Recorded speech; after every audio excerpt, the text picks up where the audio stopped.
Namaskar.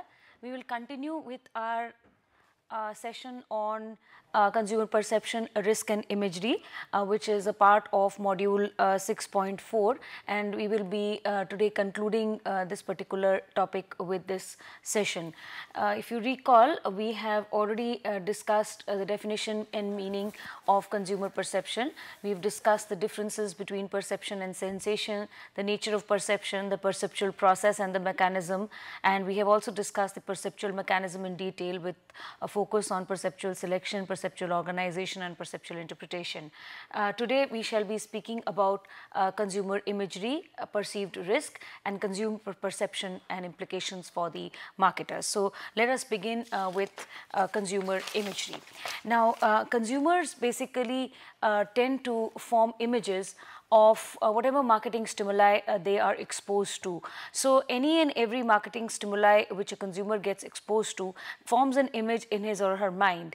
This particular perceived image may relate either to the product or the service offering or to the brand, or it may be anything to do with the 4 Ps or with the marketing mix. So when we talk of consumer imagery, we are essentially speaking about the image with respect to the product and service offering, the perceived price, the perceived quality, the price quality relationship, the retail store, the manufacturer's name and his image, as well as the brand image. So consumers tend to form images of whatever stimuli they are exposed to, and this image may relate to any and all of these which are referred to as imagery. So this pattern of forming images about the marketing stimuli in the form of the product or service offering or any of the 4 Ps is essentially known as imagery, and this imagery could relate to the product or service, the brand, the price and quality relationship, the manufacturer's name and the company's name, as well as the retailer and his store. So any and all of these will basically be covered, basically we are focus of our study in the next few minutes. So let us first start with the product and service offering and the imagery. So now today, for when we see a market which is essentially very competitive, where very little differences exist between the different product categories and the different product brands, it's very important that a marketer creates an image in the minds of a consumer which is more superior, more differentiable, more related to value, more related to quality, and is better than the other something better than the other competitive brands that are present. So it's very essential that he basically forms and creates a superior image of himself and his brand in the market. This he does through the act of positioning, where he tries to create an image in the minds of the consumer by relating the particular product or the brand with the consumer need or with the consumer need and motivation, his attitudes or his social life, his lifestyles, his social class, his income, education and so forth. So while making when a consumer makes purchase decisions, he or she is faced with a large number of alternatives, and it is many a times it is on the basis of this image which the brand holds or which the brand has created for himself. A purchase decision is made either in favor or against the particular brand or the particular product. So while making purchase decisions, consumers are faced with numerous alternatives, and the ultimate purchase decision to buy a particular brand or not to buy a particular brand often is based on the image that the particular product holds. Now, a marketer needs to position his product or service offering, which he does. He tries to show how better he is, how unique he is than the competitors. He tries to position himself differently from the other competitive brands. Sometimes he needs to position himself differently in different segments as well. So when his product has a few variants meant for different segments, especially when we see a particular, in the case of product specialization or in the case of even selective specialization specialization, where we see that he is ready to cater to 2 or more segments. So there he needs to position his brand differently for different segments. So this may require a positioning and repositioning. Also sometimes repositioning becomes important because with changing market preferences, changing wants, changing desires of the people, the marketer may have to think of how to reposition his product and service offering so as to be more in gel or more in sync or more in congruence with the customer segment and his needs. Repositioning can often be a very expensive exercise, not only in terms of time, in terms of money, but also in terms of the effort that is required on the part of a marketer to first make the consumer unlearn an image and then relearn another image. So repositioning is a very expensive exercise, both in terms of time, money and effort. However, nevertheless, marketers may be forced to reposition either because of changing market preferences or because of changing market trends, an entry of a competitor or an entry of a better product or a better brand. The marketer attempts to create an image of the product or the brand in such a way that it is in congruence with the personality or with the self-concept of the target segment. So we have discussed earlier also how consumers prefer such products or such brands where the brand personality matches with their own self-concept, their self-image and their own personality. So when marketers are into this act of positioning or repositioning, they often try to position themselves in a manner where they would be in congruence with the personality, with the self-concept or with the self-image of the segment or of the majority of the target segment. So the consumer will try to relate the product with his or her need, with his or her motivational level, social class, personality type, and they would prefer buying a product which is in congruence with their self-image and with their personality. Now, this is when we speak about imagery in terms of product. We shall speak about a little more about services shortly, because in services we will see that the creation of an image is difficult and is many a times has to be based on surrogate cues. We will see that shortly.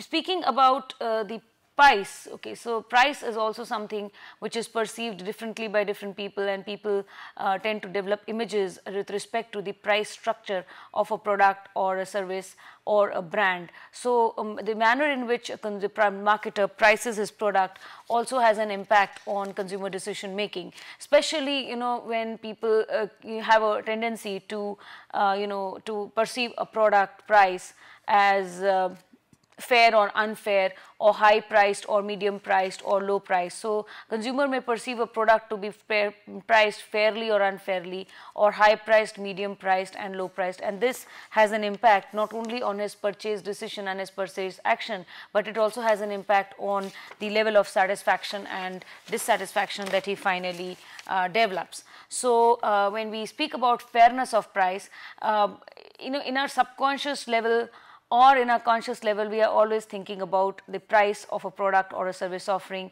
We are trying to compare the product, the price of a particular brand with the price of another brand, and we tend to classify price structures into something which is a fair or an unfair.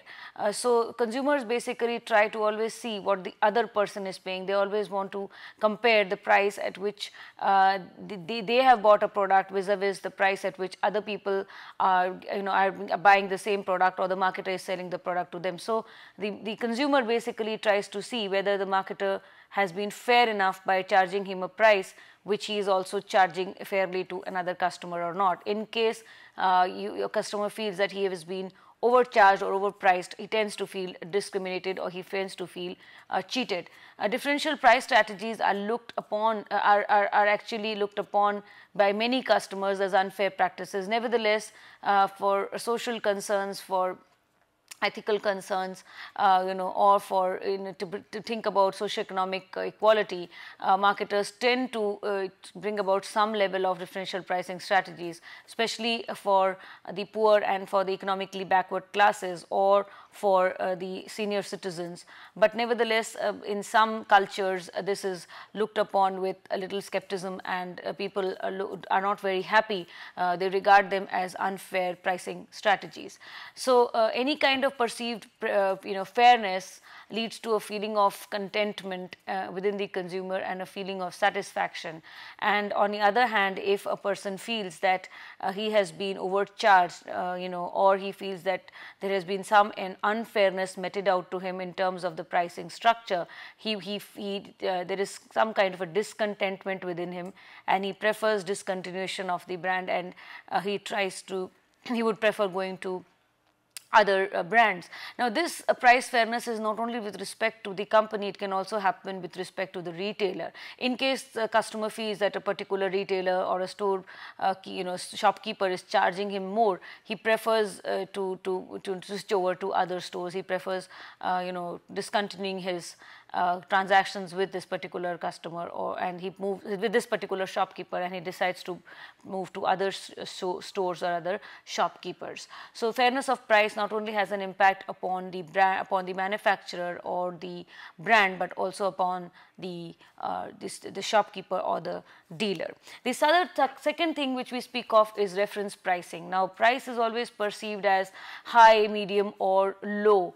There is always a reference price, and it's a base price that a consumer tries to compare against another price. So reference prices may be internal or external. Now, reference price, as I repeat, is defined as a base price that a consumer uses to compare against other brands or against another price of another brand. So reference prices may become internal or they may become external.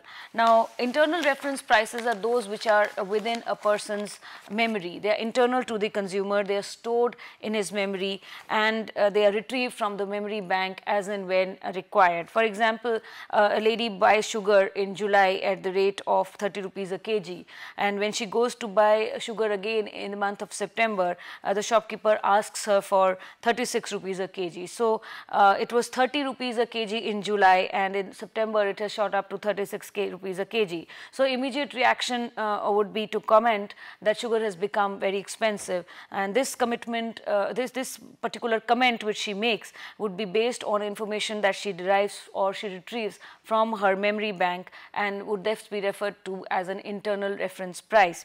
A price could also be an external reference price when they are used by the external reference prices are used by the advertiser, who communicates to the customer that by mentioning that a particular product is being sold elsewhere at a much higher price than what it is being sold by this particular product brand or by this particular store. So external reference pricing is basically done by, is encouraged by the marketer, who tries to communicate with the consumer by saying that a particular product or a brand is being sold elsewhere at much expensive rates than what is being sold here at this particular brand or for this particular store. So in other words, it is actually illustrated as being sold at a higher rate in other places. For example, it would say sold elsewhere at, or sold at other places as, and we sell much lower at 30% discount. So this communication is more convincing, it is more persuasive in nature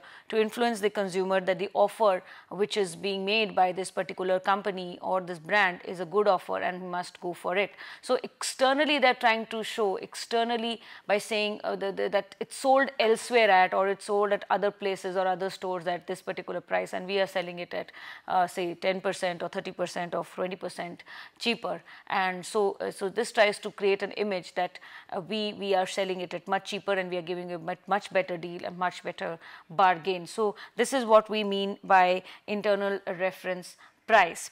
Now, prices are also perceived as high, medium or low, and when studied in terms of internal as well as an external, as well as high, medium or low priced, price is defined as plausible low, plausible high and implausible high. So let us go into a little bit of this. Yeah.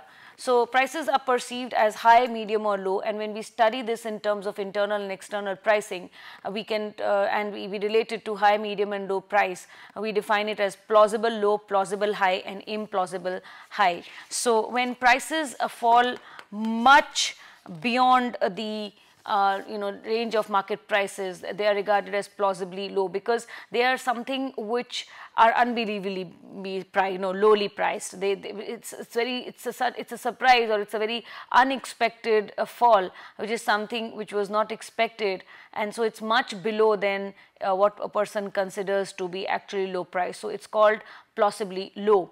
On the other hand, when prices are such that they are near the outer limits of the range, but within a reasonable limits, within believability, they are called as plausibly high. So if you feel that a particular product should cost between 15 and 20, and here this particular product is priced at 18 or 19, it is near the outer limits of the range, but within the believable price structure or the price slab, and so we call it plausibly high.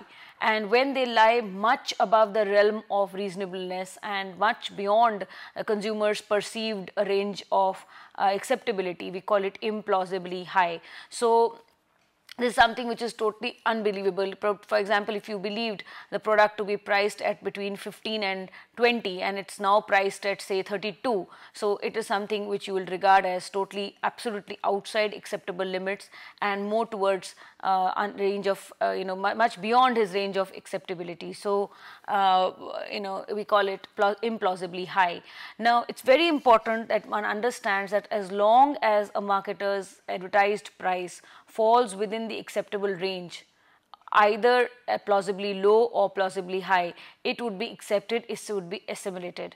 In else, it would be contrasted and negated, and it will not qualify as a reference point. So whenever we think of a reference point, we are talking of a price which is within plausibly low or plausibly high, but never beyond this, because then it will not be assimilated and it would be negated as a reference point. Another thing which we speak of is various kinds of slogans which can be used by marketers to their advantage. We have objective price claims and we have tensile price claims. For example, there is 20% off at a store ABC and sold elsewhere at 500. So such a slogan will tend to create an image that yes, the particular store is going to provide value to the customer through increased savings, through lower price. So the customer should actually patronize the store. So this is something which consumers use, the kind of terms, the kind of words, the kind of sentences they must use in their marketing slogans or in their communication slogans also help in creating also help in developing an image. They can help in creating a perceived image. So if a particular store says store elsewhere at such and such and at 500 and we offer a 20% discount, so it shows that the store is actually something which is providing value to the customer at much lower price and leading to increased savings, so and lesser cost that he has to bear. So this kind of approach leads to some kind of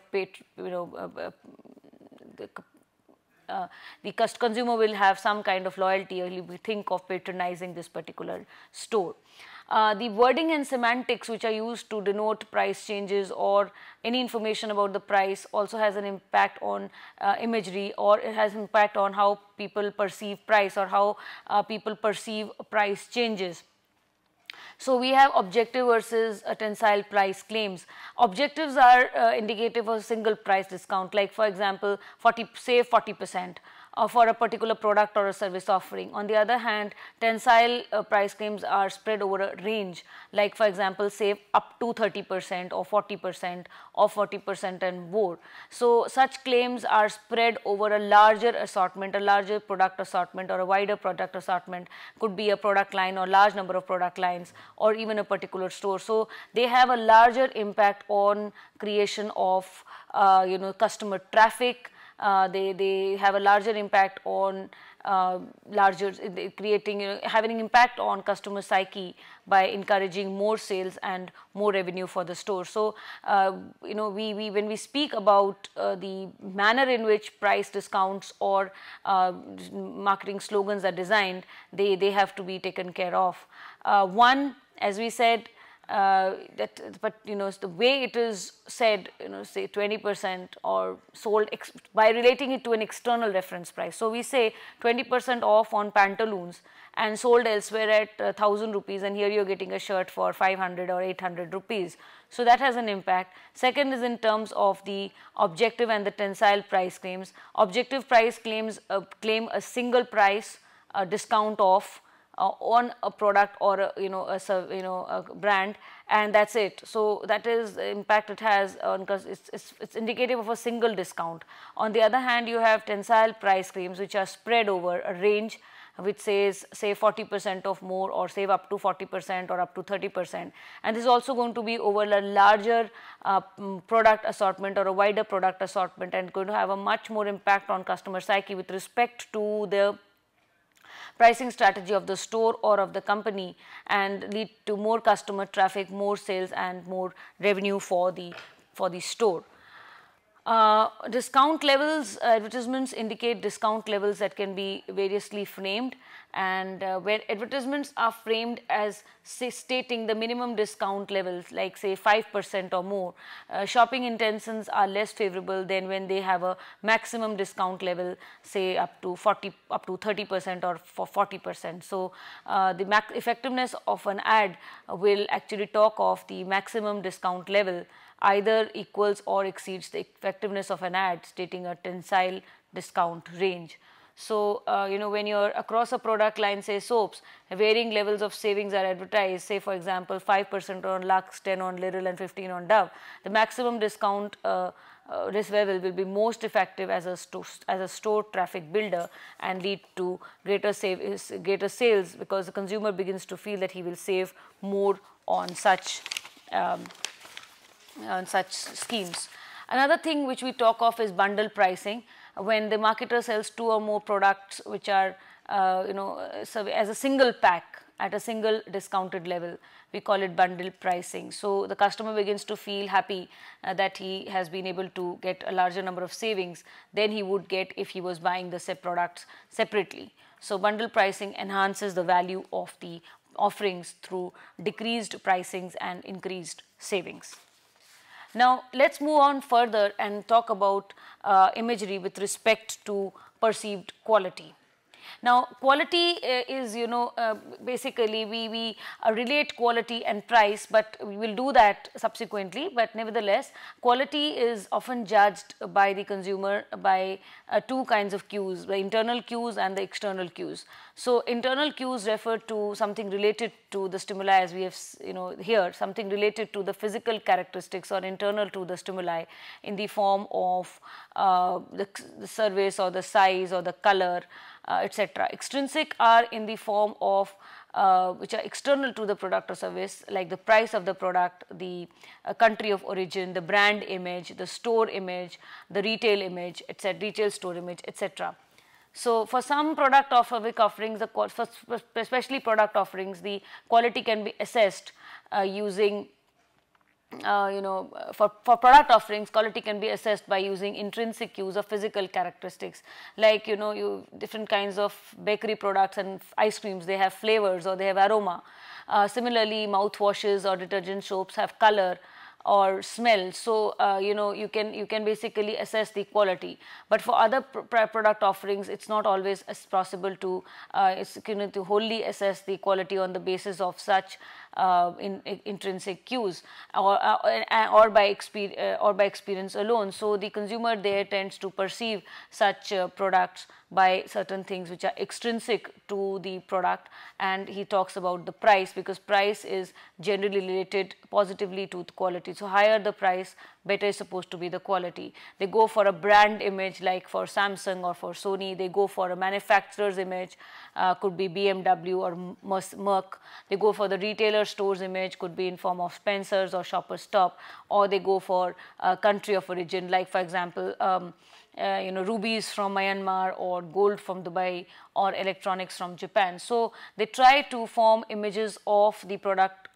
through the intrinsic and extrinsic cues. Intrinsic related to the product itself in the form of the smell, the flavor, the aroma, and extrinsic related to others in terms of the price or the retailer's image or the manufacturer's image of the country of the origin. Now, talking about this, if we go a little further, we will see that it's much difficult to assess the quality of services, because services are different from products. They are something which are intangible. They are they are heterogeneous by nature. They cannot be stored. Okay, so there is no time gap between the creation and actual consumption. So it happens simultaneously.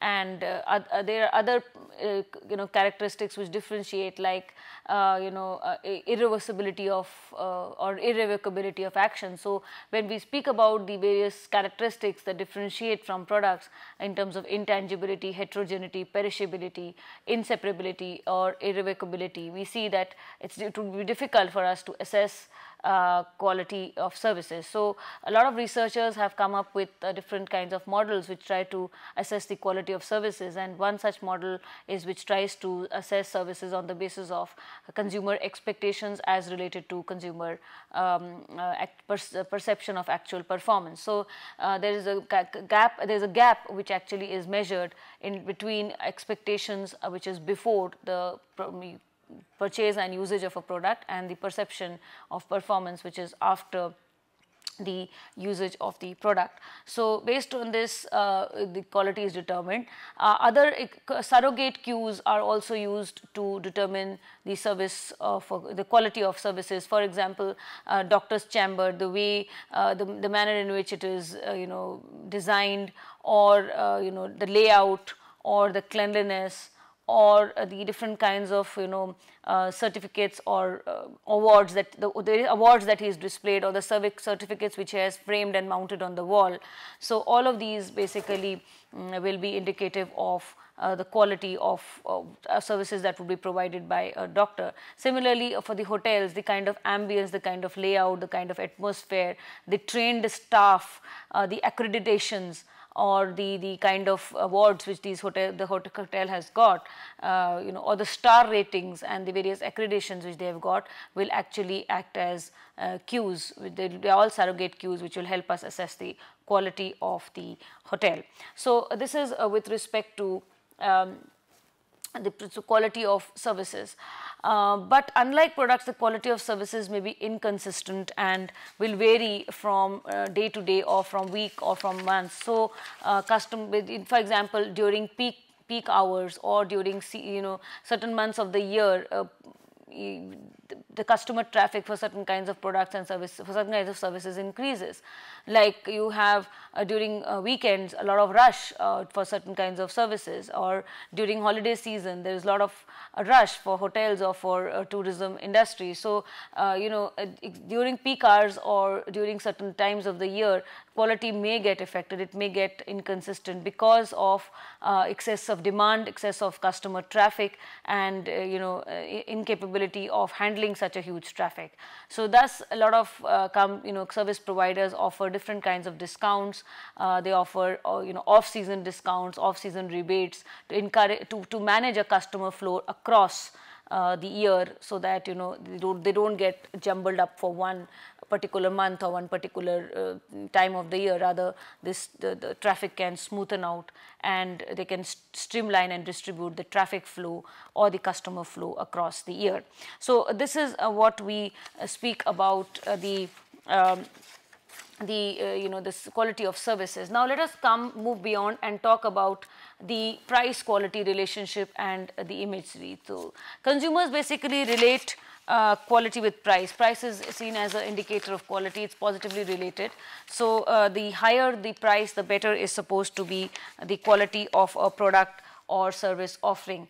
And marketers often justify an increase in their price by saying that they are providing you better value, or they have improvised on the quality of this product or the service, and so they want to charge a higher price. They also relate the increased products to the increased prices to the increased benefits or the value added which they are providing.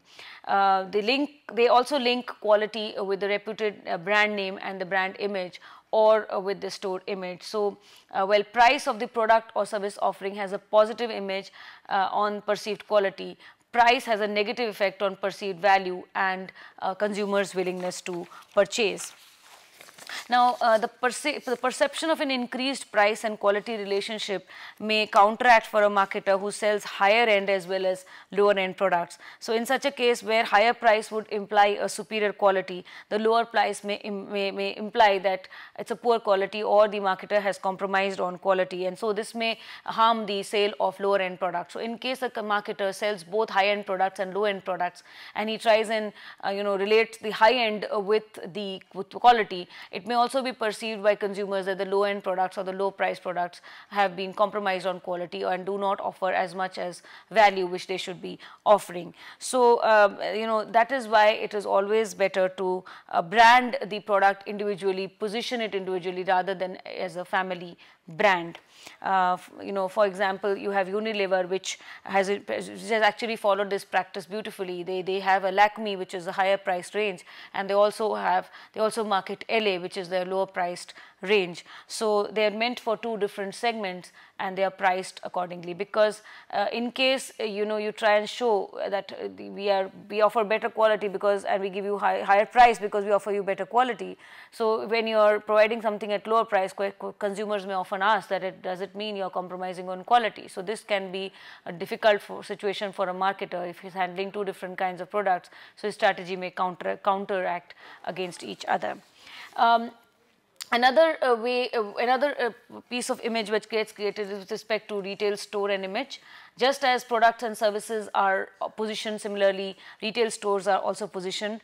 Some retail stores are positioned that they are high-end stores. Some are positioned as low-end stores. Some are positioned as stores which provide a lot of convenience. Some are positioned as those which provide a lot of leisure. Some are positioned as they are economy stores. Some are positioned as full-line departmental stores. Other are positioned as specialty stores. So, also the kind of image that is created which is also depictive of the personality that they hold. So, consumers generally prefer to visit such stores, and they patronize such stores where their images they are consistent with the store's images. So, the layout, the ambience, the labeling, the pricing, all of this has an impact. The layout and ambience will have an impact on, reflect the kind of product that it carries.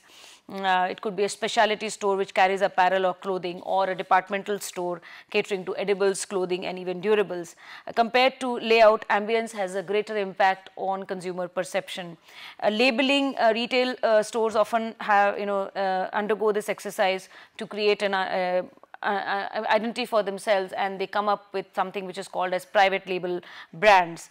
Consumers relate the well-known retail name with the assortment that it carries, and they perceive high quality and value in goods that bear their well-known name. So, retail stores like Westside or Pantaloon go for putting their own labels on creation of others. Big Bazaar packs its labels and labels its edibles in the form of a brand called Food Bazaar. Pricing also, the retail store and its image is also indicated by the price offerings. Specialty and super specialty stores price their offerings much expensive. They hardly offer any discounts except during festive seasons. Departmental stores and general stores offer larger discounts, and such discounts could be smaller discounts on large number of items. So, while the former provides frequency of price advantage, the latter provides magnitude of price advantage. Coming to the the manufacturer's image, consumers are more receptive to products and services that come from a reputed manufacturer rather than one who's less favorable or less known. Not only would they want to buy from such manufacturing houses, but they would also be patronize offerings from respectable manufacturing houses. So they also prefer pioneer brands. Brand image is the image which is created, by the brand, the kind of brand associations. So it denotes a set of associations related to the brand which marketers retain in their memory. Consumers tend to form images of their brands. Marketers aim at creating a positive image about their brands, and the positive image leads to greater recall, greater brand loyalty. And the marketer basically also puts in a lot of effort to promote his brand, to create a positive image about his brand, and this positive image leads to greater recall, greater loyalty. And however, in case the product dissatisfies a consumer or the brand dissatisfies a consumer, it could also lead to a negative brand image. Now this brings us to a conclusion of our discussion on brand image. Now let us move further to risk and to perceived risk. Now, whenever consumers make a purchase decision, they experience a state of uneasiness or anxiety or tension. This feeling of anxiety or tension or this discomfort is with respect to the negative consequences that the product or brand could bring about, and so the consumer begins to doubt his purchase decision. Now this particular state of anxiety or tension which a person has with respect to the usage of the product and to the negative consequences that the product or the brand could bring about is referred to as perceived risk. It is defined as a feeling of uncertainty that arises within an individual when he fails to predict the consequences of the product choice, its usage and the resultant experience. So because of this feeling of anxiety, tension, discomfort, the consumer begins to doubt whether his intention has been, whether his purchase action has been the right one or not. And this is referred to as a feeling of perceived risk, and this arises because the consumer cannot judge with certainty the consequences of his the purchase of the brand which he has actually opted for. So when we talk about a perceived risk, there are different kinds of risks. We have functional risk, physical risk, psychological risk, social risk, time risk. So we will be going on discussing these different kinds of risks. We start with the functional risk. So functional risk is when a consumer perceives when he is uncertain about the product attributes, features and overall benefits. The doubt is whether the particular product will function as promised or not. Will it perform as well as it is expected to perform or not? So here the consumer has doubts with respect to the features, the attributes and the overall functionality of the brand, the performance of the brand, and so we call it the functional risk. So if in case, for example, a lady buys a microwave, so she would have this feeling, will the microwave function well once I take it home? Will it function hassle free? Will it give me no problem? So will it function as it's supposed to function, or will it give me the desired performance? So this is the functional risk. Then we have physical risk. Physical risk is the risk which a person perceives when he doubts, when the consumer doubts about his and his family's safety with respect to the usage of a product. So it basically refers to the kind of dangers or the kind of safety hazards that a particular product could and its usage could bring about with the purchase. So the consumer here begins to feel that whether this particular product will be safe to use for me and my family, and he begins to feel that I hope it does not have any harmful consequences or any dangerous effects on me or my family while we are using this particular product. So it is actually the doubt which a consumer feels with respect to his and his family's safety with respect to the usage of the product. So in case of a microwave, it could be in terms of, will the microwave produce hope it does not produce any emissions or any kind of radiation which may harm and lead to cancer, or which may kill food nutrients, or hope that the food cooked in the microwave may not lead to any kind of a cancer. So this is a physical risk. It could also be in terms of will it lead to shocks or short circuits in case there is a voltage fluctuation. So this is a physical risk. Financial risk is with respect to the cost of the product and the value which one derives out of it. So if the risk which is associated when a consumer begins to doubt whether the product is worth its cost or not. So have I paid the right money? Have I paid the right money for the value which I am supposed to get? Have I not been overcharged? Hope I have not paid more, or hope I have not paid more for something where value is lesser or the benefits would be lesser. So in other words, basically the market consumer tries to relate the cost with the benefit or the cost with the value. So if the microwave is 20,000, so here it begins to worth its cost. The consumer begins to feel, is the microwave really worth 20,000 rupees? And keeping in mind the benefits, keeping in mind the functionality, have I paid the right price? Also hope it was not too high, hope I have not been overcharged, and hope it will suffice me, or hope it will give me hassle-free service for at least 5 years. So this is with respect to the financial risk. Then you have social risk, which is the kind of risk that people face when they doubt the product usage and the usage to sanctions and approval by the social group or the social class. So will my mother approve of me buying a microwave for such a high price? Would she consider it worthy enough? So this is in terms of social risk. Psychological risk is in terms of any kind of social embarrassment.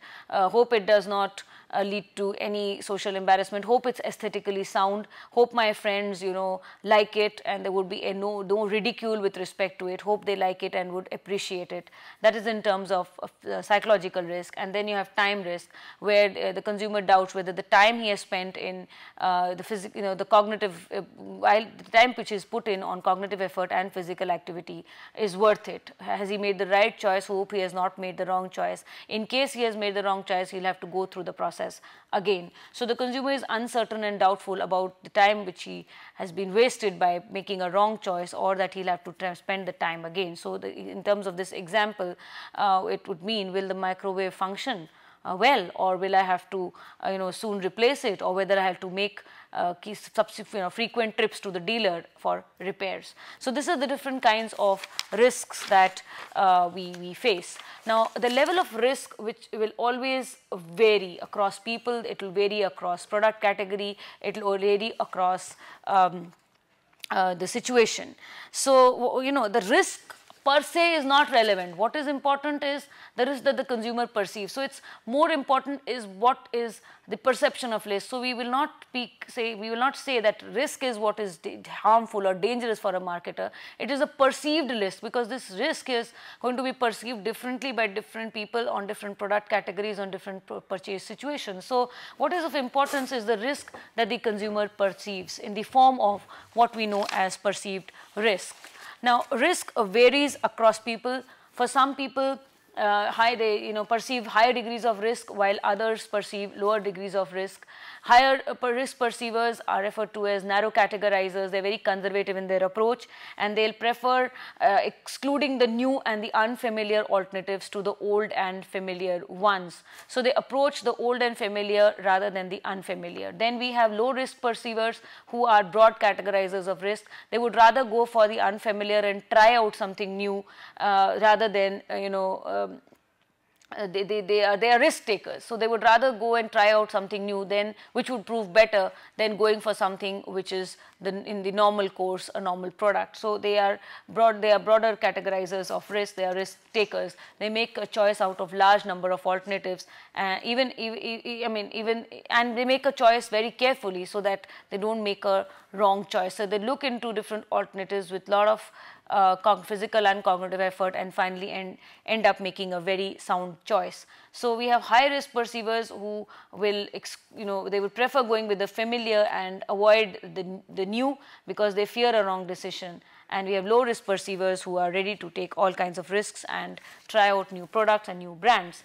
Risks also vary across product category. We have discussed earlier that high involvement products there is the perceived level of risk is much higher for premium products or for specialty products than in the case of low involvement products, which are convenience products or shopping products. Risk also varies across situation, across selling channels like direct and indirect marketing. This is one of the reasons why diffusion of online marketing has been low, because people perceive a lot of risk with buying directly online in the absence of physical interactivity with a dealer. Risk also varies with the time available with a customer for shopping. Now, how do you actually perceive, how do you reduce perceived risk? Perceived risk, basically, if you can go in for risk reduction measures which may involve information, brand loyalty, store loyalty, brand image, or store image or price. First, let us talk about information. Consumers can reduce the degree of perceived risk by acquiring more and more information. They can communicate with interpersonal communication, informal communication with their friends, peers, colleagues, or with their opinion leaders, and this will help to reduce the level of risk considerably. The marketer also has an important role to play by providing formal communication through his salespeople, his dealers, his other channel members, as well as through print media and audiovisual media.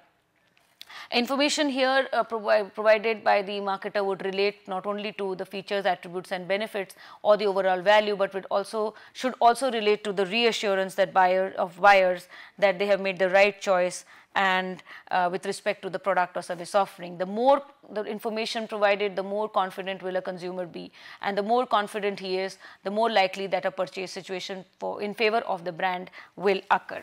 So in order to reduce the level of perceived risk, try and provide as much as information as possible. And when he receives this information, he feels more confident, the level of perceived risk reduces, and the chances of purchase occurring are going to be higher. Second is brand loyalty. Consumers become, they become over usage, they become loyal to a particular brand, and they decide to go with the familiar, which is a time-tested brand, which is a brand which they have used earlier, and so they in order to reduce this level of perceived risk, they prefer being brand loyal.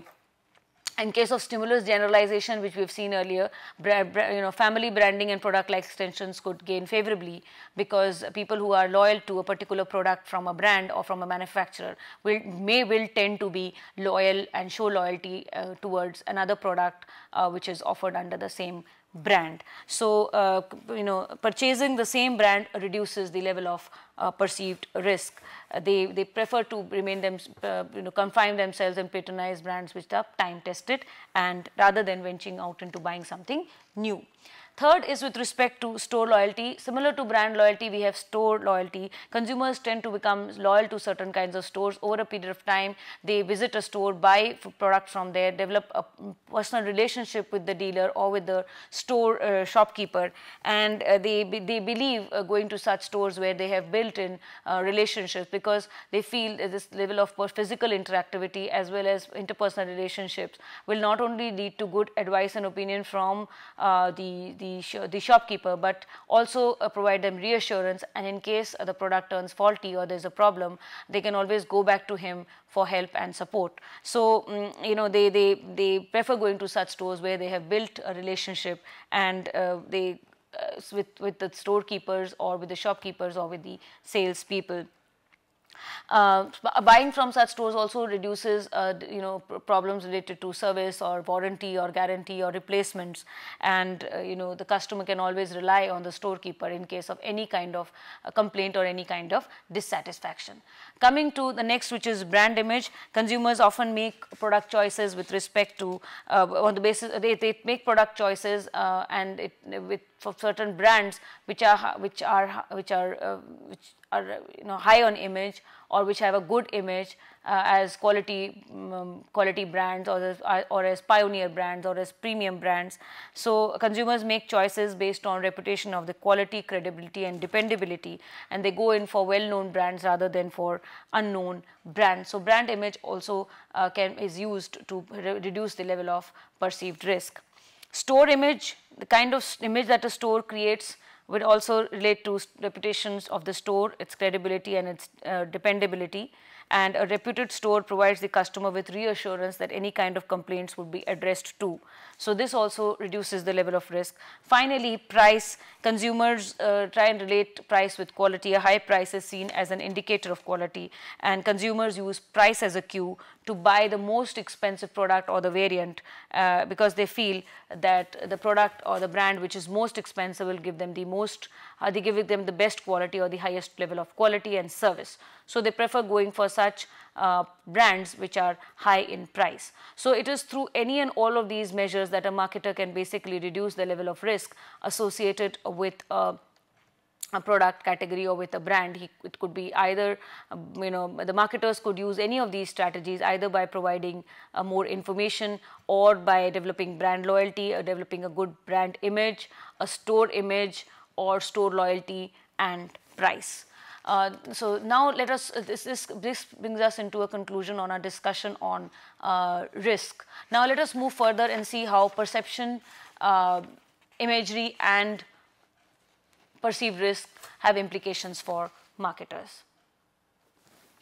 So consumer perception, as we all know, has implications for marketers. Marketers should understand that people perceive things very differently because of the perceptual mechanisms which exist and which are different from different people. People come from different backgrounds, demographic factors, psychographic factors, as well as socio-cultural factors which have an implication on perceptual selectivity, organization and interpretation, and thereby have a totally different impact on the perceptual mechanism. That is why people will perceive things differently. They will perceive marketing stimuli, they will perceive the product or service or the brand or the image, all of these differently. So perceptual selectivity, the choice of the stimuli that people select would depend upon what is more relevant and appropriate for them. Marketers should give attention to factors external and related to the stimuli, as well as factors internal and related to the perceiver. And keeping in perceptual selectivity in mind, marketers should offer different products for different segments and position them accordingly. Marketers should understand the absolute threshold, differential thresholds, and design their the strategies accordingly. They should also give attention to selective exposure, selective attention, perceptual defense, and perceptual blocking. In terms of perceptual organization, the marketer should aim at making the principles of Gestalt philosophy work in favor of the marketer's product. In terms of figure and ground, in terms of grouping, in terms of closure, and in terms of simplification. So the marketers to keep in mind that he uses these Gestalt principles to his favor. In terms of perceptual interpretation, again, it is influenced by forces internal and related to the perceiver and external and related to the stimuli. So it is also affected by the situation that takes place. And if we see here, we should basically, the marketer has to understand distorting influences and perceptual errors in the form of selective perception, physical appearance, first impression, stereotyping, irrelevant cues, and so forth. Coming to imagery, the consumers are faced with numerous decisions, and purchase decisions are often based on product and service offering in imagery. Price is subconsciously or consciously given a lot of importance, and various kinds of slogans can be used by marketers to their advantage. We have in terms of the things like objective price claims, tensile price claims, bundle pricing, price discrimination. Perceived quality and image with respect to the internal and external cues being used to assess quality. The price quality relationship, where consumers relate price with quality and price is seen as an indicator of quality. The retail store in his image, where the retailer must create an image of himself, and consumers will tend to shop in stores where images are consistent with their own self images. The manufacturer's name, which is very important, has to be reputed, has to be respectable and credible, and that has an impact on consumers' purchase decision. The image which is created by a brand association, such as an image which is created by marketers by maintaining a positive image about the brands, will also have an impact on consumers' decision. Such an image gets created by features, attributes, as well as quality and satisfaction. The level of perceived risk is very, very important. Risk reduction measures must be taken by a marketer by providing information, building brand loyalty, store loyalty, creating a favorable brand image, store image.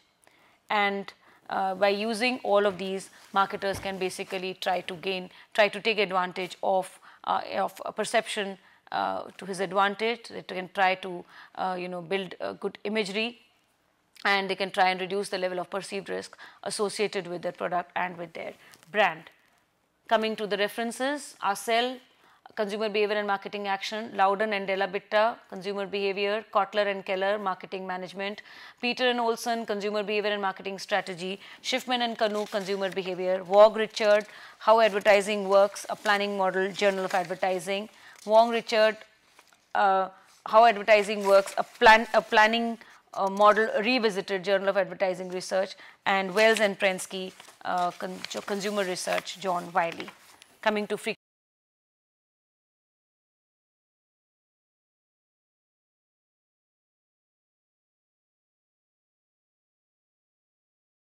frequently asked questions. Question 1, what is imagery? Explain what all could be the basis of imagery in the pricing context. And question 2, what are the various types of risks? How can risk be handled? Coming to a quiz, section A, true and false. As long as the marketer's advertised price falls within a consumer's acceptable range, that is, it is plausibly low or plausibly high, it would be assimilated. So it's a true statement. 2, prensile price claims are spread across a range, again a true statement. 3, consumers rely on extrinsic cues like surrogate cues to evaluate quality of services. So this is again a true statement. 4, a small discount is offered on a large number of items. This provides magnitude of price advantage. This is again a true statement. 5, stores that offer a small discount on a large number of items are perceived to be having lower prices overall than stores that offer small discounts on a smaller number of items. So is this true or false? This is a false statement. 6, perceived risk is subjective in nature. True. 7th, low risk perceivers are risk takers and approach the new and unfamiliar with ease. Again a true statement. Fill in the blanks. 1, consumers formulate images of the marketing stimuli that they are faced with. This is known as dash. This is known as imagery. 2, dash reference prices are prices that are internal to consumer, stored in his memory and retrieved from memory bank when required. So answer is internal reference prices. 3, when prices fall within the range of market prices, they are referred to as dash. So they are referred to as plausibly low. 4, dash price claims have a greater impact on consumer psyche than objective price claims, so tensile price claims. And 5, the purchase process results in a state of anxiety and tension with respect to the negative consequences that could result from product usage. So this state is known as dash, it's known as perceived risk. Multiple choice questions. The risk which a consumer perceives when he is uncertain about the product features, attributes and overall benefit is called dash risk. A, value, B, physical, C, product, D, functional. So the answer is D, functional. 2, the kind of risk that is perceived when a consumer fears social embarrassment is A, product, B, social, C, psychological, D, none of the above. So the answer is C, psychological. 3rd, high risk perceivers are referred to as dash categories of the risk. A, narrow, B, broad, C, wide, none of the above. So the answer is they are considered as A, which is narrow categorizers of risk. So the first answer is functional, second is psychological, and third is narrow. So D, C and A. Short answers: what is bundle pricing? How can price discounts, slogans in various formats be used by a marketer to his or her advantage? Write a short note on perceived quality of products and imagery. And 4th, mention the various kinds of risk. So with this we come to a conclusion of this particular session on consumer perception, imagery and perceived risk, and of course the end of module 6.4. We shall continue with module 6.5 in the next session. Thank you.